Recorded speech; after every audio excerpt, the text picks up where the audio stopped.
lastly, itong video ng isang bobong to, na communication researcher daw siya. Okay? Itong isang pa-woke na bobo, na pink-haired tarot reader daw siya. Na Free Palestine, sabi niya. For sure, may pronoun. So, itong saraulong salot na pa-woke. Okay? See the blessed be, sabi niya. So, panoorin natin yung kanyang pagtatanggol. Okay? Kasi nga, parang propaganda na lang to, no?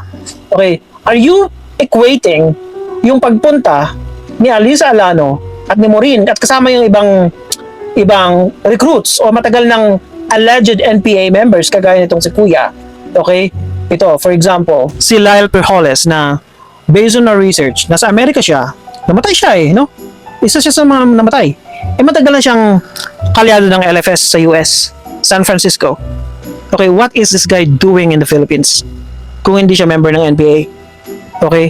Na nanlilin lang na researcher or whatever kung ano bang klaseng trabaho niya. Kasi nga sa Amerika, well-organized yung mga yan. Meron yung tinatawag na Code Pink, mga Antifa. Well-organized sila and they kill. Okay? They kill. Mas radicalized sila or mas radical sila kesa sa mga militanteng grupo sa Pilipinas. They firebomb private vehicles. That's what they do. They terrorize. They're basically domestic terrorists sa Amerika. Okay? So, wag nyo kaming linlangin kagaya ng putang inang salot na to na si The Blessed Be daw. So, panoorin natin yung kanyang May nagre-research video. pa talaga sa bundok? May nagre-research pa talaga sa bundok? So, may nire-research daw ba sa bundok, sabi niya. Mayroon. Mga legit research. Okay?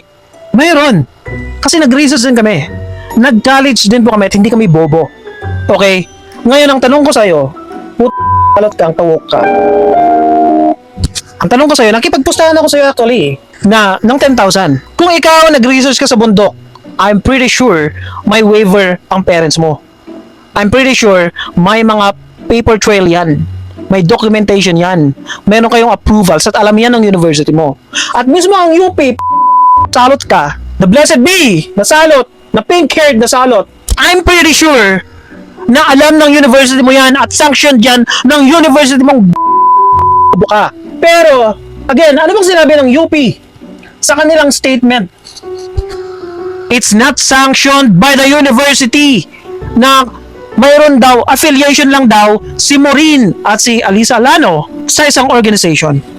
That's the main difference. You freaking putang nag-college ka na, nagmamagaling ka pa, akala mo matalino ka, pero bobo ka. Yan yung main difference. Also, the main difference is that ang research na Alyssa Alano ay kasama si Commander na namatay na at may mga baril. Now, are you trying to equate your own freaking stupid experience in college with that of Maureen and Alano? Is that what you're trying to do? Kasi nga, boplax ka? Sira ba ka? Hindi mo alam na ka kasi nga, ka. Yun yung difference. Kahit anong putang inang pinagsasabi mo dyan, yung mga ito, kung walang sanction ng university, that's invalid. Your argument, kung meron man, is fallacious. Stupid. Yun yung kaibahan. Kasi, nag-college din po kami.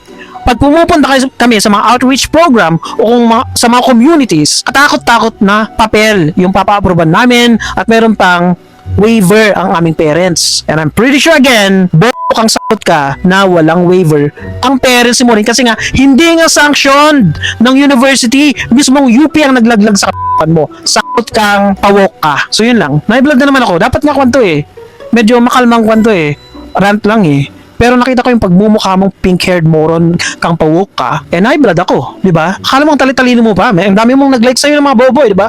6,000 ang nag-react sa'yo. Pero hindi nila alam na bobo ka. So yun lang. And have a good day.